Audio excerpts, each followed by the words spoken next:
Yo guys, we're back again and it's time for Subby Clock Part 2.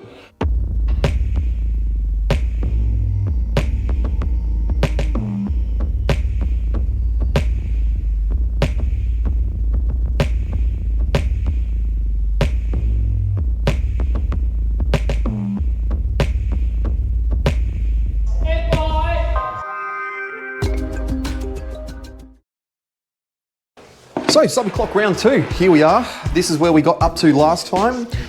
So I've got all of our back end cut out. So now it's the time to start working out what I'm going to do with our mech.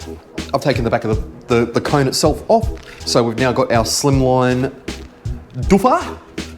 So now I can start working out how and what is going to make this mech mount and what I'm going to do for the rear end, whether I'm going to need a plate of some description. But I have been down to Kmart and I've bought myself a couple of clocks to try and work out what is going to be the better bet for what we're looking at. So let me grab them.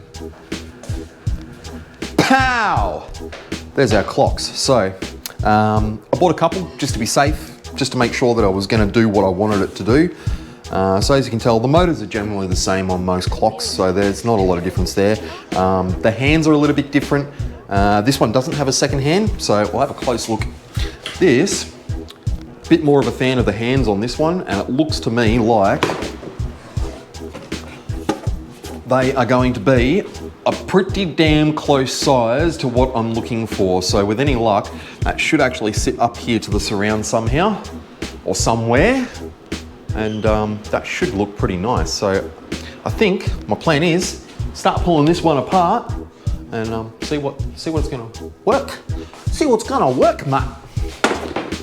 Just break it. Now you get to come along for the ride because I have absolutely no clue how this comes apart, but I guess I will find out very quickly. I think I'm gonna start with a screwdriver and just pull this whole back panel out. I think that is gonna be the go.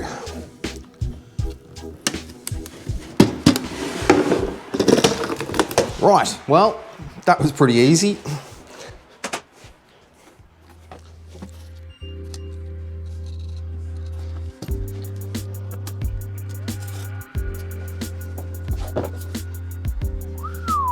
That is going to be very, very close.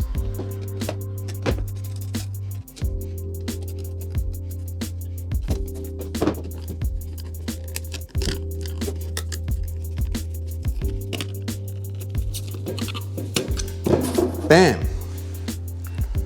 There it is. That's our clock motor.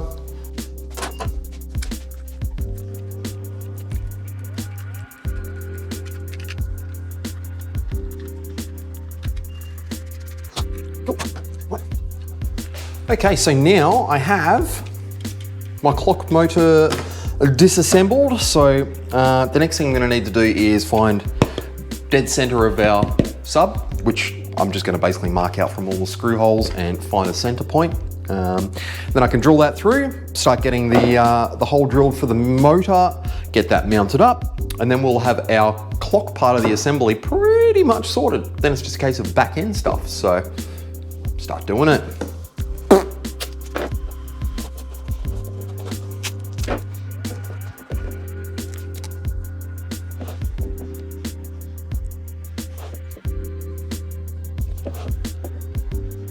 Okay, so Murphy's Law has said that my center has landed directly halfway between where the N has a lip. So, of course it's going to be a bit of a bitch to get it centered, but might as well just send it.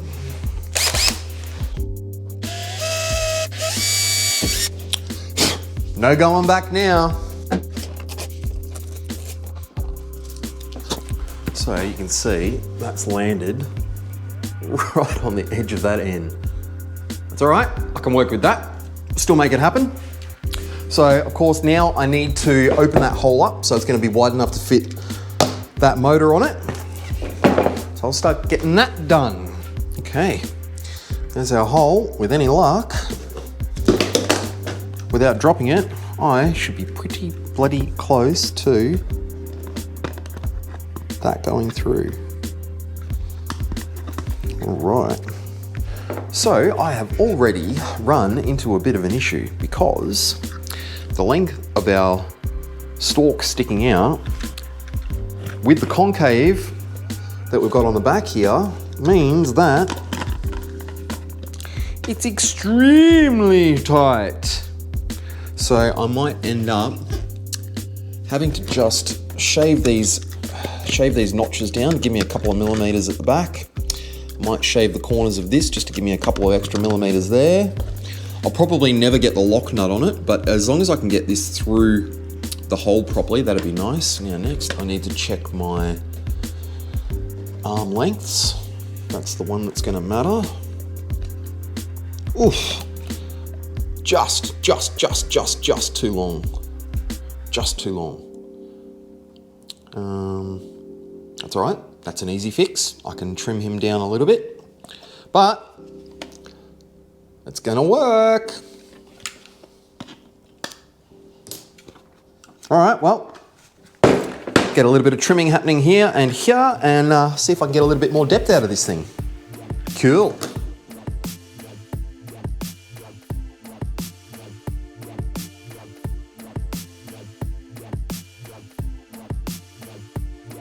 All right, so you can see I've got that shaved down. I've got the corners of my clock motor shaved down as well. So now, got that sticking through just enough. So that will be more than enough for what I need. I'm not gonna be able to get the nut on the shaft, but that's okay, I can deal with that. My plan was to epoxy this in from the rear anyway, so that's not a big issue. So next step is going to be, like I said, get this epoxied in. Then once I've got that epoxied in, I can start working out the length of my arms. Beautiful. All right, I'll put some pressure on that and let that set for 10 minutes. And that ain't going anywhere. Sweet. All right, so next thing is my minutes hand is about 5 mil too long, so I'm gonna just take a little nib off the end of it, and with any luck, that should do the job. Without bending the crap out of it.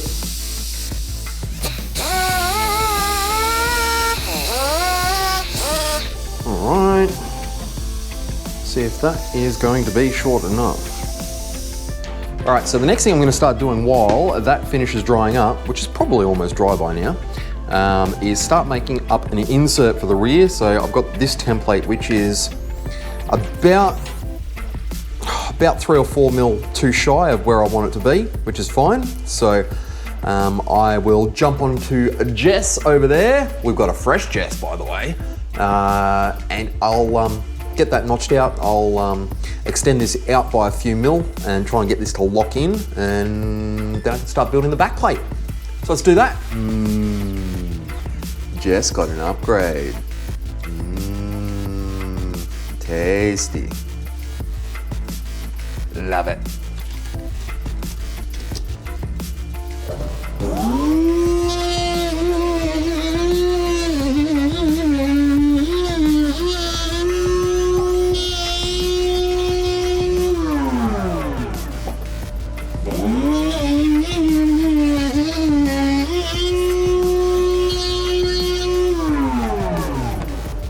Glue will be well and truly done by now. Oh yeah. Cool, there it is. Shaft is in. That's what she said. Cool. So now let's see if by chance I got this close. Oh, that's pretty bloody close. Cool. I think I am going to get the Dremel, take these edges off, and that should slot in pretty nicely.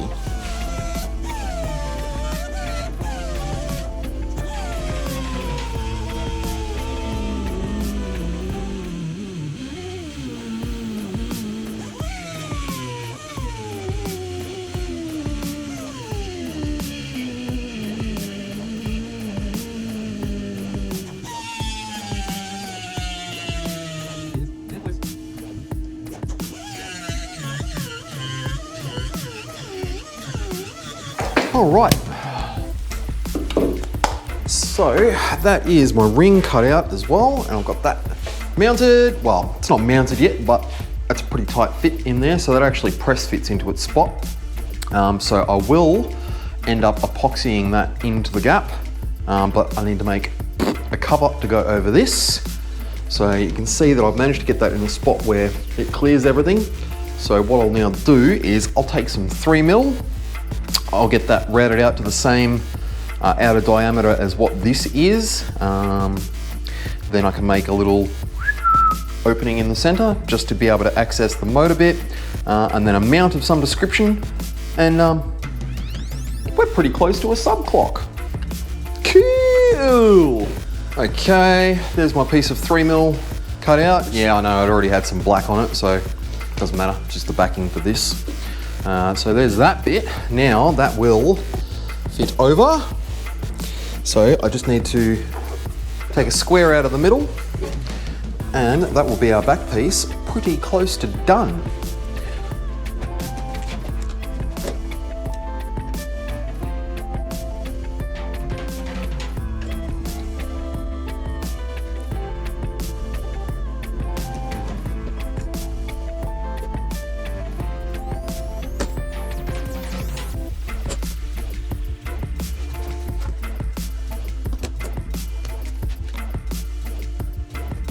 Okay, let's go whack this out.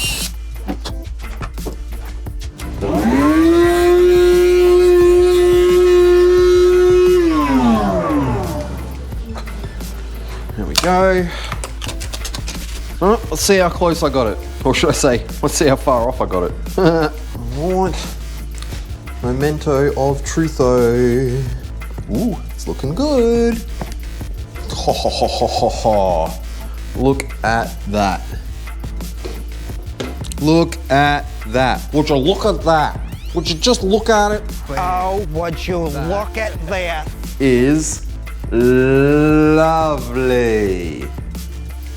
Yep, I couldn't have asked for a much closer fit than that. So there it is. That's our back end sorted. So it's actually getting really bloody close now. Cool. All right, well, I'm actually really happy with how that's coming together. So I will get the pair of these glued together. I can give it a very little round over on that back edge. Once they're glued together, I can epoxy it into that and start working out the needles on the front. So we're getting close. Sick, mate!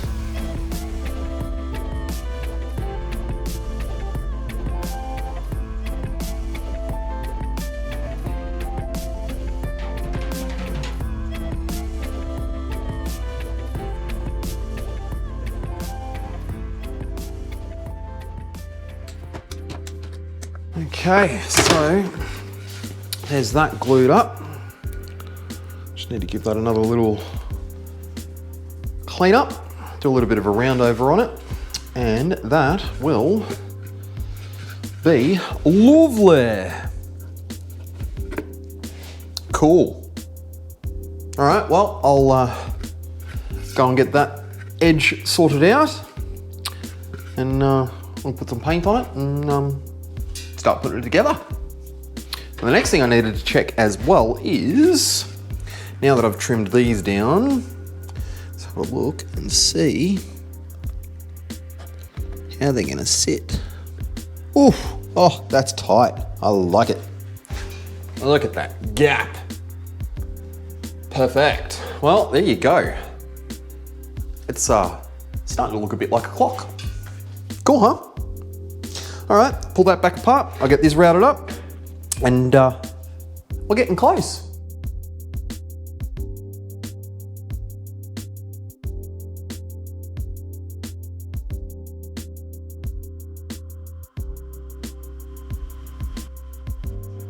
Okay, we are getting close. So, there's my back panel. Oh, look at that fit. Oh, yeah. Look at that. Nice. Nice. That will definitely work. All right, cool. Well, I'm actually at the point now where I can mount this back plate up, get that epoxied on, and that's pretty much a clock. That's pretty much a clock. Cool. So I was trying to think of a way that this is going to mount, and you know, it sort of looks a little bit meh with all this side showing. And then I had a realization. This, which is the front half of our clock, just by chance, is almost the perfect size for this to just sit in like that, and that actually gives us a reasonably nice edge so that it should look a little bit nicer hanging up. So come on and have a look at this. So that actually looks a hell of a lot neater. I can take the glass out of it, and it actually gives us somewhere to hook as well. So that neatens it up quite a lot. Quite a lot. Looks kind of cool too. So I think I'll stick with that. The only other thing I think I need to do is give some sort of marker on here, because obviously these with 8 screw holes are not where they're supposed to be for a 12-point clock. So what I'm thinking I'll do is I'll do 12, 3, 6, 9. Maybe I'll mask it up and just paint some black on there or something, just to have a little marker. So at least you can sort of see what the time is. Cool. I actually like that idea. So I will now pull the glass out, pull this strip out, work out how I'm going to mount this. I'm probably going to end up just pretty well epoxying it, like I was going to do with the rear plate as well. So I'll get that sorted. Cool, let's do it. Should be pretty simple. It's just got basically like a little strip that's been, I don't know, it's been glued or just nailed in, but it's not held by much, so it should come out pretty easy. Yep. Bam. Not even glued.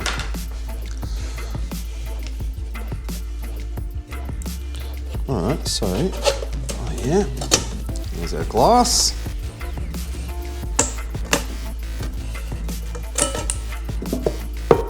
Wow, it is actually glass, it's not plastic. How about that? Alright, there's my ring. Sweet. Yes, yes, I go that way. I go that way indeed. Actually, if I go the opposite way, it means it's going to leave us that little lip. So if you want to hook it up, you can actually use that as the hook.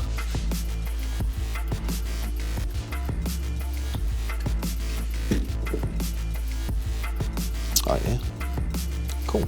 So I should be able to get that pretty well centered lined up by eye.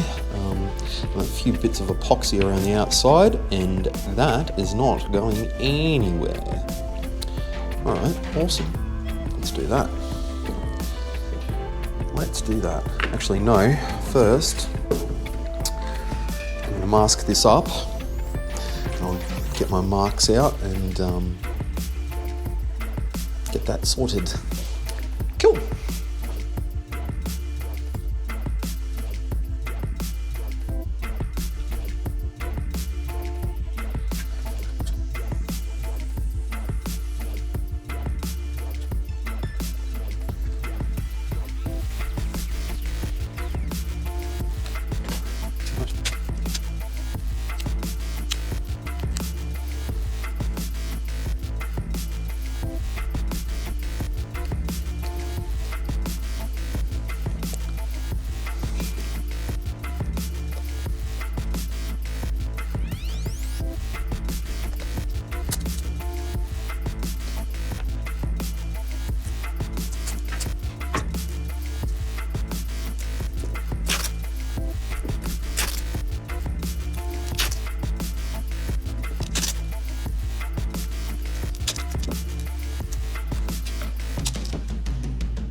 Right, that is one masked up a subwoofer.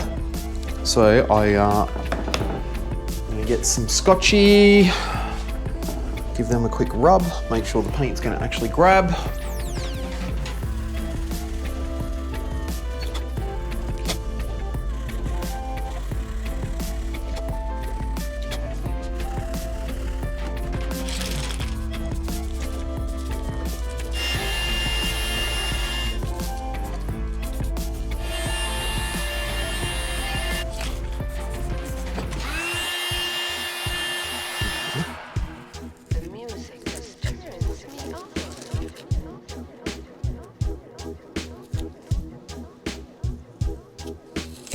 Yeah, lovely. That worked a treat.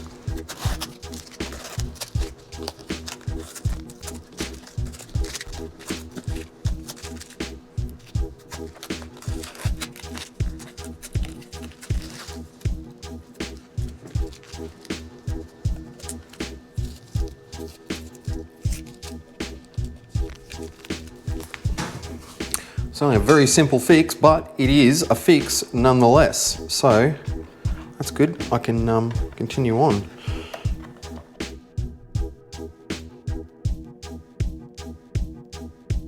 The music just turns me on.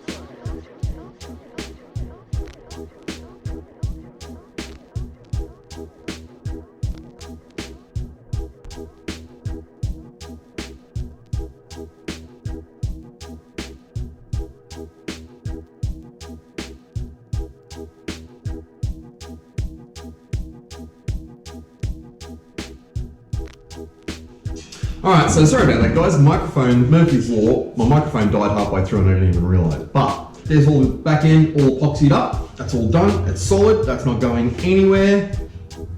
We have tick, and we have a clock. So there you go, there's our subwoofer clock. All finished and done, looks pretty cool. I reckon Sammy's gonna love it. So like I said, you know, for those guys who've got a sub floating around, you don't know what you're gonna do with it. It's not worth selling, but then it might be dead or something like that. Look, you know what? It's always an option to do something like this.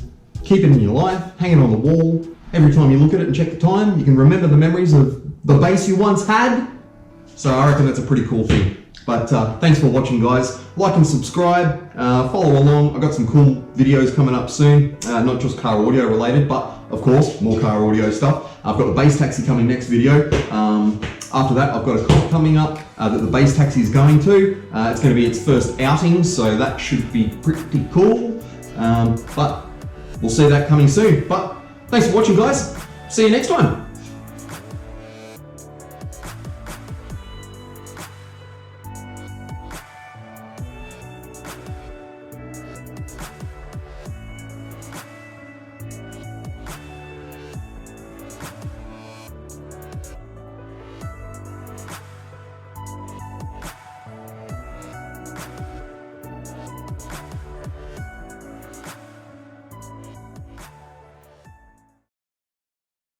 Out what I'm going to do with our mech. I'm going to turn my phone on silent.